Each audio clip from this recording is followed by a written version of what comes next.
Democratic socialism. It's not the same as socialism because it's democratic, right? Or something, right? People are buying that. People buy that now, right? Apparently. As though adding the word democratic in front of a word changes what it means. Just because we toss something to a vote doesn't change what that something is, nor does it alter whether that something is inherently good or bad. Couple of examples, because I know you'll ask. Hamas was democratically elected as the government in Gaza, despite the fact that the destruction of not only Israel, but the eradication of all Jews is in their official charter. Robert Mugabe, or Bobby Mugabe if you prefer, was democratically elected by a loving majority in Zimbabwe. Zimbabwe, how's that working out? Venezuela? Well, Hugo Chavez, noted personal favorite and friend of Sean Penn, to whom he constantly pointed as being unfairly characterized as a dictator when in fact he was democratically elected as a socialist. Well, how'd that work out for Venezuela? Well, it's now on the brink of collapse, despite it being one of the most resource-rich nations in the entire world. Basic things like eggs, milk, flour, and toilet paper are either too expensive for the average Venezuelan or simply out of stock. Out of stock, mind you, democratically. I know.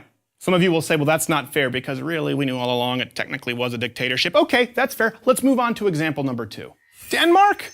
Okay, here's the time where you point to an entirely homogeneous population about 1/60th the size of America's and you point to that as the blueprint. Okay, let's go there. This is a place where the middle class can't even afford a car because of the 180% new car tax. And the Prime Minister was so fed up with Americans pointing to it as a beacon for socialist success that he felt compelled to clarify, I would like to make one thing clear.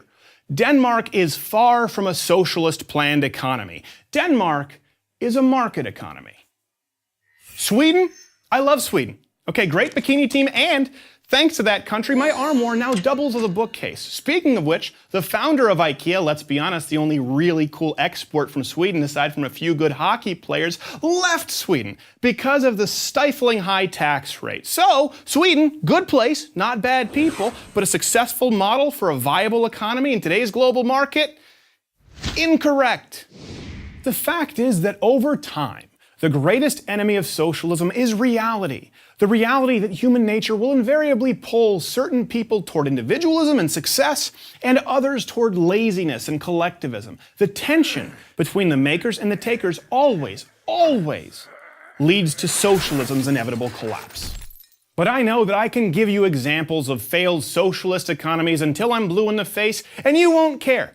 Because at least socialism is inherently more morally altruistic than the evil, greedy, capitalist warmongering seen in the West. Greed? What's more greedy than wanting to take from someone else something that you haven't earned? Unlike capitalism, free enterprise, which can only occur truly through voluntary transaction, socialism can only occur at gunpoint. That's what it comes down to. If you don't pay your taxes, once you get through the IRS and the auditing and the lawyers and the PR stunts, people make you give the government your money, an increasing amount of your money, the more successful you are, or they send in scary men with guns to take you away. Now, so long as the people having their stuff taken away at gunpoint are in the minority, and the majority feels that they'll get to benefit from more said taken stuff, you'll always be able to win that decision through a popular vote and claim the moral high ground through democracy. Putting the word democratic in front of your socialism doesn't make it any inherently more moral nor less violent. Did you get that? American wannabe socialists?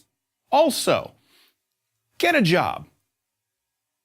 Please, like a real job. You'll probably have to shave first.